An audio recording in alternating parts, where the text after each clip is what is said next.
तो very very good morning friends. I hope आप लोग बहुत अच्छे होंगे। और ये क्या नाम जो टारगेट सीरीज चल रही है कि हमारी जो टारगेट सीरीज में जो 5 डे का टारगेट देते हैं उसके बाद हम जो उन 5 दिन में पढ़ाए उनका पूरा प्रैक्टिस सेट 38 क्वेश्चन का। और यूट्यूब पे आप आज ये पहली बार पूरा आपने देख लिया, 15 मिनट लगेंगे, ज़्यादा नहीं। यदि आपने आज पूरा देख लिया प्रैक्टिस सेट तो आपको एक चीज़ का तो एहसास होगा, क्वेश्चन ऐसे ही आते हैं। और exam oriented practice set UPP के लिए क्या हो सकता है, कैसा होता है, वो यहाँ से आप सीखोगे। और मैं गारंटी लेता हूँ इस चीज़ की कि पूरे यूट्यूब पे शायद ही आपको प्रैक्टिस सेट मिल जाए। हो सकता है इसमें थोड़ा इजी लगे, कोई नया हो तो उसे हार्ड लगे, लेकिन जो एग्जाम ओरिएंटेड प्रैक्टिस सेट है वो मैं थोड़ा इजी से स्टार्ट करूँगा, लेकिन जब एक लेवल तक ले जाऊँगा तो फिर आप उसमें देखना कि क्या कमाल किया है इसमें। और ये प्रैक्टिस सेट नहीं, बहुत अच्छा प्रैक्टिस सेट मैंने बनाया है। क्वेश्चन करोगे सरल लगेंगे यदि पढ़ा होगा, ये नहीं पढ़े होगे तो कठिन लगेगा। पढ़ाई का सिर्फ एक ही सिद्धांत होता है, पढ़ लिया तो सरल, नहीं पढ़ा तो कठिन लगेगा, हमेशा यही सबके साथ होता है। तो चलो पहले क्वेश्चन चलते हैं। पूरा प्रैक्टिस सेट देखना, अभी क्या नाम जितना भी मैंने टारगेट में कराया है सब कुछ बेस्ट कराया है, और फिर देखना कि प्रैक्टिस सेट ऐसा बनता है नहीं बनता है। तो सबसे पहले पहला क्वेश्चन है, क्या पहला क्वेश्चन है कि वैदिक काल में किस अनाज के लिए ब्रीह शब्द का प्रयोग किया जाता है। ब्रीह ब्रीह, शायद आपने क्या नाम हमने वैदिक सभ्यता आपको टारगेट में दी थी, आपने जहाँ से भी पढ़ी होगी। सबसे आसान क्वेश्चन ये था कि देखो, गेहूँ को नहीं बोला जाता था, मक्का को नहीं बोला जाता, किसको बोला जाता है, चावल को ब्रीह बोला जाता था। किसको, चावल को ब्रीह बोला जाता। वैदिक काल में किस अनाज के लिए ब्रीह शब्द का प्रयोग किया जाता, किसको, चावल के लिए। यदि आप लोगों ने टारगेट अच्छे से अचीव किया होगा तो आप लोगों को पता होगा। किसने मगध की राजधानी राजगृह से पाटलिपुत्र, राजगृह से पाटलिपुत्र की थी। राजगृह से पाटलिपुत्र किसने की थी। अशोक का कुछ लेने देना नहीं, चाणक्य तो उसका कुछ नहीं, बिंबिसार भी नहीं, तो कौन, अजातशत्रु था। अजातशत्रु था, अजातशत्रु, ठीक है। ये पता 3-4 क्वेश्चन स्टार्टिंग के हम थोड़े ऐसे कराएंगे, लेकिन जब लास्ट तक देखोगे तो मज़ा आएगा उसमें। कि ओडीओपी के तहत कौन सा जिला गेहूं की डंठल की कलाकृतियों के लिए प्रसिद्ध है। मैंने क्या नाम ट्रिक से कराए थे ना, ओडीओ 1 डिस्ट्रिक्ट 1 प्रोडक्ट। कलाकृति, डंठल की कलाकृतियों के लिए कौन प्रसिद्ध है, कौन प्रसिद्ध है, बहराइच। बहराइच, तो इसका ऑप्शन कौन सा होगा, बहराइच। बनारस क्या था, बनारस क्या था, रेशम उत्पाद के लिए। मैंने बताया था कि नहीं, रेशम कहाँ से प्राप्त होता है, वन से प्राप्त होता है रेशम उत्पाद, बनारस के लिए। मुरादाबाद पीतल के लिए, चित्रकूट लकड़ी के खिलौने के लिए, चित्रकूट लकड़ी के खिलौने के लिए। अब देखो कंस, यदि हम आपसे कहें कंस बध मेला, कंस बध मेला, कंस बध मेला किस जिले से संबंध, किस जिले में आयोजन होता है कंस बध मेला का। जो कंस बध मेला होता है उसका क्या नाम आयोजन जो होता है वो हमीरपुर में होता है। और जो कंस मेला है इसका आयोजन मथुरा में होता है। कंस मेले का आयोजन मथुरा में होता है। कंस बध मेले का, ये वाला ज़्यादा इंपॉर्टेंट है क्योंकि पूछा जाता है, क्योंकि सबको मथुरा लगा के आएंगे, वृंदावन लगा के आएंगे, लेकिन कंस बध मेला कहाँ मनाया जाता है, हमीरपुर में मनाया जाता है। कंस बध मेला कहाँ, हमीरपुर में। अब देखो क्वेश्चन कि निम्न छठ पूजा में किसकी पूजा होती है। छठ पूजा में, छठ पूजा में किसकी पूजा होती है, आप लोगों को पता होगी। जो क्या नाम हमारे इधर भोजपुरी एरिया में, जैसे कि आजमगढ़ हो गया और इधर बलिया, इस साइड में जो छठ पूजा मनाई जाती है उसमें किसकी पूजा होती है, सूर्य की पूजा होती है। छठ पूजा में किसकी पूजा होती है, सूर्य देवता की पूजा। न पृथ्वी की होती है, आगे भी ऑप्शन है लेकिन उनको पहले ऑप्शन मिल गया तो मुझे आगे खोलने की जरूरत नहीं है। तो क्या है, सूर्य देवता की छठ पूजा में पूजा होती है। उस क्वेश्चन के छठ पूजा वाले के और भी ऑप्शन थे, पृथ्वी चंद्रमा गंगा, तो इसमें क्या नाम नहीं होती है। राज्य मानवाधिकार आयोग, राज्य मानवाधिकार आयोग के अध्यक्ष की नियुक्ति कौन करता है। राज्य मानवाधिकार, राज्य मानवाधिकार आयोग की नियुक्ति कौन करता है। पहले बात, मानवाधिकार आयोग कब स्थापित हुआ था, 1993 में, राष्ट्रीय मानवाधिकार आयोग, ठीक है। तो इसके क्या नाम नियुक्ति, राज्य की कौन नियुक्ति करता है, राज्यपाल करता है। और क्या नाम जो हमारा सेंट्रल क्या नाम जो देश का होता है कि राष्ट्रीय मानवाधिकार, उसकी क्या नाम नियुक्ति कौन करता है, राष्ट्रपति करता है, राष्ट्रपति करता है। इसमें पीएम सीएम का कोई लेना देना नहीं होता है।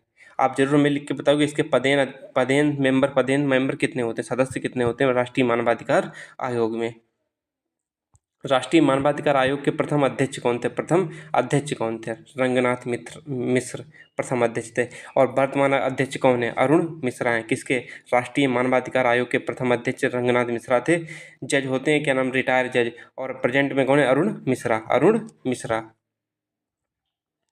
अब देखो, तीसरी नोटबंदी के दौरान, तीसरी नोटबंदी के दौरान आरबीआई के गवर्नर कौन थे। तीसरी नोटबंदी के दौरान आरबीआई के गवर्नर कौन थे, रघुराम राजन नहीं थे, उर्जित पटेल थे। आईजी पटेल तो स्टार्टिंग सबसे पहली क्या नाम हुई थी 1978 के साइड, उस टाइम पे थे। अरुण जेटली उस टाइम पे वित्त मंत्री कौन था, शायद वित्त मंत्री उस टाइम पे अरुण जेटली थे। आप ये नोटबंदी वगैरह देखिएगा, ये देखिएगा, ये हमारी प्लेलिस्ट पड़ी है 24 वीडियो की। आप इतने यदि इसे देख लिया तो आप समझना कि सफलता के मुकाम तक पहुंच चुके हैं। 8.1 के लोग देख चुके हैं विमुद्रीकरण को, और विमुद्रीकरण बहुत अच्छे से पढ़ा है। जीएसटी 7.5 के देख चुके हैं। साइबर क्राइम 7.4 मतलब कि के देख चुके हैं लोग। इसको देखेगा और क्वेश्चन से बाहर नहीं जाएगा, ये 100% हम गारंटी लेते हैं।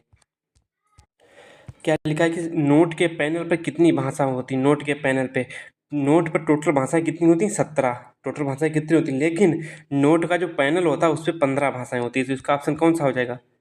15 इसका आंसर हो जाएगा। नोट के पेन पे कितनी भाषाएं होती हैं? 15। यूपी राजस्व संहिता कब बनी थी? यूपी राजस्व संहिता कब बनी थी? अब वो बताइएगा ऑप्शन। ये 2004 में नहीं, यूपी राजस्व संहिता 2006 में आई थी। कराए थे उत्तर प्रदेश राजस्व संहिता, मैंने वीडियो करा रखा है, उसमें देखना जाके।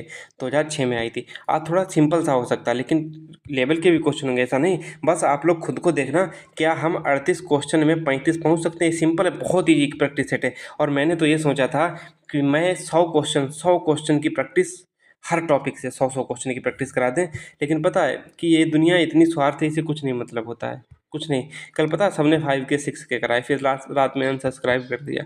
और फिर माइंड में वही चीज़ आ रही थी जो मेरी मम्मी ने कहा था जब मैंने स्टार्टिंग में चैनल शुरू किया था, सारे क्वेश्चन भी मैंने फंसा दिए थे, क्या नाम इसमें, जो आपका पेपर हुआ था। फिर उसके बाद ये बात हम कही थी कि अभी पढ़ा लो, फिर क्या नाम दुनिया बहुत स्वार्थी, सब क्या नाम अनसब्सक्राइब करके चले जाएंगे। फिर मैंने कहा ठीक है, यदि मैं अपना बेहतर देता हूँ तो ठीक है, बच्चों का सिलेक्शन हो गया तो ठीक है, पर हम कोई पैसे पर तो यूट्यूबर है नहीं, तो कोई नहीं। ये होती है दुनिया स्वार्थी, इन्हें स्वार्थ से मतलब होता है। इन्हें पता है शायरी, शेरो शायरी और क्या नाम, जहाँ टाइम खूब लगे 3 से 4 घंटे में क्या नाम एक क्वेश्चन करा, एक मतलब कि प्रैक्टिस सेट हो पाए, तो वहाँ अच्छा लगता है। और होना भी चाहिए, क्योंकि इसीलिए तो हम आज तक सिलेक्शन नहीं ले पाए, यही तो रीज़न है। कोई ना, हम अपना कर्तव्य कर रहे हैं। तो सूचना प्रौद्योगिकी संशोधन नियम 2008 कब लागू हुआ था? आईटी एक्ट पहली बार आया कब था? आईटी एक्ट 2000 में आया था। आईटी एक्ट 2000 में आया था, अच्छे से याद कर लो, आईटी एक्ट 2000 में आया था। और सूचना प्रौद्योगिकी संशोधन अमेंडमेंट एक्ट 2008 कब लागू होता? ये लागू होता 27 अक्टूबर 2009 को लागू हुआ था। जो चीज़ में छूटी हो वो ऐड कर लिया करना है, ठीक है। इस उसमें याद करना, साइबर क्राइम में एक्ट याद मतलब कि ऐड कर लेना। अब देखो, साइबर अपराध नहीं है यहाँ पे, क्या नाम, नहीं वाला है सिस्टम, हटा दो, अन्य वाला, ठीक है। यहाँ पे खाली साइबर अपराध रहेगा, साइबर अपराध नहीं है। तो पोर्नोग्राफी मेल भेजना, आप जैसे कोई मेल है, आपको कोई फोटोज भेजता है, न्यूड या कुछ भी भेजता है, तो उसमें क्या साइबर अपराध में ही तो आएगा, साइबर क्राइम आएगा, साइबर क्राइम में। सोशल नेटवर्क को विकृत करना, आप जैसे कि सोशल नेटवर्क मतलब कि आपका नेटवर्किंग साइट है, कोई भी साइट है, जैसे कि आपने बनाई अपनी कोई भी www डॉट करके कोई भी वेबसाइट बनाई, उसको कोई मतलब ब्रेक कर रहा है, तो वो भी तो क्या नाम है, आपको साइबर अपराध ही तो है। हैकिंग, हैकिंग तो पे साइबर अपराध में से बिना अनुमति के कॉपी करना, जैसे कि आप किसी का कंटेंट कॉपी कर रहे हो, तो एक मतलब अपराध, क्या नाम, ये क्या नाम, ये साइबर अपराध नहीं है कि ओनली अपराध है कि हाँ, जैसे कि नहीं हमारा ये इसे क्या बोलते हैं, इसे दंड संहिता में उसमें एक अपराध है, और कॉपीराइट के नियम अलग हैं। कॉपीराइट जिसमें बोलते हैं, तो बिना अनुमति के कॉपी करना, इसका क्या नाम, साइबर अपराध में आता है। अब जैसे कि मैंने पोर्नोग्राफी मेल पढ़ा है, सोशल मीडिया नेटवर्क विकृत करना, हैकिंग बताया कि हाँ साइबर अपराध में आता है, यानी कि ये नहीं है, तो इसका मतलब ऑप्शन सही है। अब बताइएगा, स्नैपचैट जो होता है, आप लोग स्नैपचैट पर आते हो, जो लेंस कार्ड, लेंस यदि हम पूछेंगे लेंस कार्ड किस में होता है, लेंस कार्ड किस में होता है, तो आप कहोगे स्नैपचैट में होता है। और स्नैपचैट के लोगो में क्या होता है? जो स्नैपचैट का लोगो होता है उसमें किसकी आकृति होती है? स्नैपचैट के लोगो में आप लोगों ने खूब देखी होगी, ये स्नैपचैट का लोगो है, यही तो स्नैपचैट का लोगो है। इसमें कौन सी आकृति है? भूत है। क्या है? ये भूत है। स्नैपचैट की आकृति क्या है? भूत है। तो आप लोग देख सकते हो स्नैपचैट के लोगों में क्या है? भूत है। पक्षी किस में था? ट्विटर में था। लेंस कार्ड किस में होता है? स्नैपचैट में ही होता है लेंस कार्ड। अब बताइए, वर्तमान साइबर सुरक्षा समन्वयक कौन है? वर्तमान साइबर सुरक्षा समन्वयक कौन है? तो इसको हटा दीजिएगा, कोई नहीं। एक एम यू नैयर है, एम यू नैयर, कुलदीप सिंह नैयर नहीं है, JK अय्यर नहीं है, ठीक है। तो एम यू नैयर वर्तमान सुरक्षा समन्वयक कौन है? साइबर सुरक्षा समन्वयक कौन है? M U Nayar. याद कर लो, क्वेश्चन क्या नाम, रेडियो ऑपरेटर में भी पूछा गया था ये वाला क्वेश्चन, इसलिए मैं इस क्वेश्चन को लाया हूँ, साइबर क्राइम से है।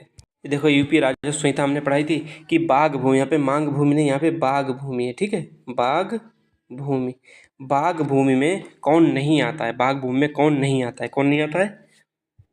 पपीता और केला, पपीता जैसे पपीता और केला के लिए आप क्या नाम पेड़ लगा रहे हो कहीं पे खेत में, तो वो बाग नहीं कहलाएगा, वो खेती कहलाएगी। आम लगाना बाग कहलाता, नींबू लगाना नीम लगाना, जामुन लगाना, कुछ भी लगाना, ये सब बाग के अंतर्गत आते हैं, लेकिन पपीता और केला बाग के अंतर्गत नहीं आते हैं। विश्व रेड क्रॉस दिवस कब मनाया जाता है? 8 मई को मनाया जाता है। विश्व रेड क्रॉस दिवस कब मनाया जाता है? 8 मई को मनाया जाता है। विश्व पुस्तक दिवस, इसमें तो क्या नाम आपने सब दिवस याद किए होंगे, इसमें तो कुछ करना ही नहीं है। विश्व पुस्तक दिवस कब मनाया जाता है? 23 अप्रैल को मनाया जाता है। विश्व पुस्तक दिवस कब मनाया जाता है? 23 अप्रैल को मनाया जाता है। ये जो मैंने बुक्स कराई थी, गोल्डन थ्रेशोल्ड के लेखक कौन है? गोल्डन थ्रेशोल्ड के लेखक और क्या नाम, ब्रोकन विंग्स, गोल्डन थ्रेशोल्ड। ये देखो यूपीएससी 2015 में क्वेश्चन पूछा गया था, 2015 में। किसका? गोल्डन थ्रेशोल्ड के लेखक क्या कौन है? कौन है? सरोजिनी नायडू है। और ब्रोकन विंग्स के भी सरोजिनी नायडू हैं। पता है आपका साथ तो सपोर्ट होता तो मैं 100 से 150 क्वेश्चन हर को नाम उसके हर चैप्टर के 150 क्वेश्चन कराते हो, गारंटी भी लेता हूँ कि इससे बाहर क्वेश्चन नहीं जाता। लेकिन आप तो क्या नाम, कोई बात नहीं, ये दुनिया स्वार्थी है, तो फिर जैसा आपको पसंद हम भी वैसे ही कर रहे हैं। थोड़ा दुख तो होती है, तो आपको भी पता होगा, ऐसा नहीं कि दुख ना होता हो। तो 10 कुमार चरितम की रचना किसने की थी? 10 कुमार चरितम की रचना किसने की थी? ऐसे ही बता देना चाहिए किसने की थी? आचार्य दंडी ने की थी। आचार्य दंडी ने की थी 10 कुमार चरितम की रचना। यदि आप हमारे संविधान को हमारे द्वारा जो मैंने पढ़ाया था संविधान, यदि वहाँ से पढ़ के गए तो इस क्वेश्चन को एकदम टिका के आओगे। क्या आओगे कि भारतीय संविधान के प्रमुख सुलेखक कौन थे? प्रमुख सुलेखक कौन थे? प्रेम बिहारी नारायण राय ज़्यादा, प्रेम बिहारी नारायण राय भारतीय संविधान के प्रमुख सुलेखक थे। एच सी मुखर्जी देखा जाए तो ये कौन थे? ये चीफ ड्राफ्टमैन थे, मुख्य प्रारूपकार, chief draftsman of Indian constitution, भारतीय संविधान के मुख्य प्रारूपकार थे। तो एस सी मुखर्जी कौन थे? यदि पूछा जाए कि चीफ ड्राफ्टमैन कौन था, एस सी मुखर्जी। नंदलाल बोस थे, जो कौन थे? नंदलाल शांतिवन में बैठे थे और नेहरू जी जा रहे थे कि हमें संविधान लिखना है, तो उनको कलाकृतियाँ जैसे कि हमारी प्रस्तावना लिखी, यहाँ पे क्या नाम, हिंदू मुस्लिम सब कुछ, सबकी एकता दिखाएगी। हर अकबर की भी फोटो है, भगवान राम की भी है, श्री कृष्ण की भी, सबकी क्या नाम इसमें कलाकृतियाँ देखना कि जो पोलिटी क्या नाम प्रस्तावना डाउनलोड करना, तो यहाँ पे क्या नाम सारी कलाकृतियाँ दिखेंगी। वो हाथ से बनाई हुई। आप लोगों को लगा ऐसा तो नहीं प्रिंट होने, प्रिंट नहीं है, वो उसके क्या नाम जो कलाकार थे वो नंदलाल बोस ही थे, नंदलाल बोस थे। अब देखो, संप्रति सूची व संविधान की प्रस्तावना की भाषा किस देश से ली गई? आखिर मीच के मान दोगे किससे? ऑस्ट्रेलिया से। ब्रिटेन से क्या लिया गया? एकल सिंगल सिटीजन, एकल नागरिकता ली गई है। भीमराव अंबेडकर ने किस अनुच्छेद को संविधान की आत्मा कहा? यहाँ पे था नहीं कि संविधान की आत्मा कहा। किसे कहा? आर्टिकल 32 संवैधानिक उपचारों का अधिकार, जिसे संविधान की आत्मा कहा है। और इसी के तहत हमारे दो क्या नाम सुप्रीम कोर्ट में आर्टिकल 32 के तहत सुप्रीम कोर्ट में, आर्टिकल 226 के तहत में हाई कोर्ट में जा सकते अपने मूल अधिकारों के हनन पर। अब ये बताओ क्वेश्चन, वह मूल अधिकार जो केवल नागरिकों को प्राप्त है। लोक नियोजन, भाई जो नागरिक होगा, अब आपसे पूछा जाता है कि वह भारत का नागरिक हो या आपके क्या नाम नागरिकता, जब आप फॉर्म अप्लाई करते हो तो आप लोक नियोजन मतलब कि नौकरी पाने के लिए जब फॉर्म अप्लाई करते हो गवर्नमेंट के लिए, तो आपका आधार कार्ड और क्या नाम सब कुछ लगता है ना उसमें, क्या नाम वो क्या बोलते हैं उसे, रेसिडेंट, मूल निवास। तो उसमें क्या है कि वो आपको यही दिखाता है कि हम जो नागरिक हैं उन्हीं को प्राप्त है। मात्र 14 विधिक समझ क्षमता देश नागरिकों और विदेशी नागरिक दोनों को प्राप्त है। दोष सिद्धि के संरक्षण में, अपराध के दोष सिद्धि के लिए संरक्षण आर्टिकल 20 में दोनों को प्राप्त है। आर्टिकल 21 में क्या है? प्राण एवं दैहिक स्वतंत्रता, प्राण एवं दैहिक स्वतंत्रता।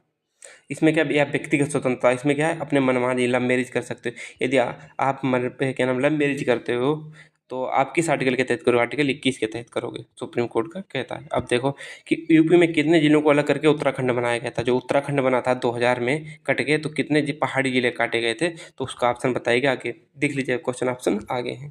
तो उत्तर प्रदेश से उत्तराखंड को काटकर कितने पहाड़ी जिलों को काटकर बनाया गया था? 13 पहाड़ी जिलों को काटकर उत्तर प्रदेश से उत्तराखंड बनाया गया था। ये पॉलिटी में मैंने कराया था क्वेश्चन। अब देखो, भारत में जीएसटी के अंतर्गत लाया जाता है, जीएसटी के अंतर्गत लाया जाता है, इसमें क्वेश्चन को समझना, जीएसटी के अंतर्गत लाया जाता है कौन? यदि कहें जीएसटी के अंतर्गत कौन लाया नहीं जाता? सीएनजी नहीं आती जीएसटी के अंतर्गत, शराब नहीं आती, पेट्रोल नहीं आती। कभी आपके माइंड में आया ये क्यों नहीं आती? ये क्या नाम सीएनजी, पेट्रोल, शराब, ये तीनों चीज़ जीएसटी के अंतर्गत आ गई, तो मतलब जो 100 रुपये में पेट्रोल आज तुम ले रहे हो, वही क्या नाम आप इसको 50 रुपये में खरीदने लगोगे, ये जीएसटी लगी तो। इसीलिए इन पे जीएसटी नहीं लगाई जाती। जीएसटी लगाने से चीज़ सस्ती, कुछ चीज़ें जीएसटी लगाने से सस्ती हो जाती हैं, कुछ चीज़ें जीएसटी लगाने से महंगी हो जाती हैं। इसीलिए इन पे जीएसटी, अब जैसे कि ये चीज़ है, इस पे जीएसटी लगा दो तो ये सस्ती हो जाएगी, और वही चीज़ नमक है, नमक पे जीएसटी लगा दो तो महंगी हो जाएगी, तो महंगा हो जाएगा नमक। तो नमक पे भी नहीं लगती, जो निम्न क्या नाम चीज़ें होती हैं उन पे नहीं लगता। सीएनजी पे लगता है, क्या नाम नहीं लगता है, शराब पे नहीं लगता है, पेट्रोल पे नहीं लगता, सोने के आभूषण पे कितना लगता है, 3% लगता है। जो क्या नाम स्लैब्स बाहर जो जो स्लैब होती हैं, 5 स्लैब्स बताई थी मैंने, 0, 5, 12, 18 और 28, 1, 2, 3, 4, 5 मतलब स्लैब बताई थी जीएसटी की, उनमें नहीं आता है, निम्न है तो कौन सी 3% की लगती है, और एक 0.25% की भी लगती है जीएसटी, वो भी क्या नाम इतना वो नहीं, पढ़ाने का कोई मतलब नहीं है ज़्यादा। अब इस क्वेश्चन को देखिएगा, जीएसटी सर्वप्रथम किस देश में लागू हुआ और भारत कौन से नंबर का देश है। देखो जीएसटी सर्वप्रथम 1954 में लागू हुआ था, 1954 में, आपको खूब पता है किसी भी देश में। तो सबसे पहले 1954 से हटा दो, 1955 ऑप्शन नहीं हो सकता, 1964 ऑप्शन नहीं हो सकता। अब बचा फ्रांस, क्या नाम, अब देखो, अब सबसे पहले जीएसटी किस देश में लागू हुआ था, फ्रांस में लागू हुआ था, किसमें, फ्रांस में, तो कनाडा हट गया। तो फ्रांस में 1954 में लागू हुआ था। भारत कौन से नंबर का देश है, 161वें नंबर का देश है जिसमें जीएसटी लागू, इससे पहले 160 देशों में जीएसटी लागू हो चुकी थी। अब सबसे बढ़िया क्वेश्चन ये बताइएगा, आप लोग इसमें फंसोगे जहाँ तक मुझे पता है, कि भारत में जीएसटी दिवस कब से मनाया जाता है। भारत में जीएसटी दिवस, देखो जीएसटी लागू हुई थी 1 जुलाई 2017 को, लेकिन जो जीएसटी दिवस है, जीएसटी डे है, जो 1 जुलाई को मनाया जाता है। ये जो जीएसटी दिवस आपसे पूछा, जीएसटी दिवस कब मनाया जाता है, 1 जुलाई को मनाया जाता है। कब से मनाया जाता है, वो 2018 से मनाया जाता है। यदि क्वेश्चन ना लिखाया हो मैंने तो उसमें कर लीजिए, आप कमेंट करके बताइए जीएसटी किस मंत्रालय द्वारा लागू की जाती है, जीएसटी किस मंत्रालय द्वारा लागू की जाती है, ठीक है। और जीएसटी जब लागू किए थे उस टाइम पे वित्त मंत्री कौन था।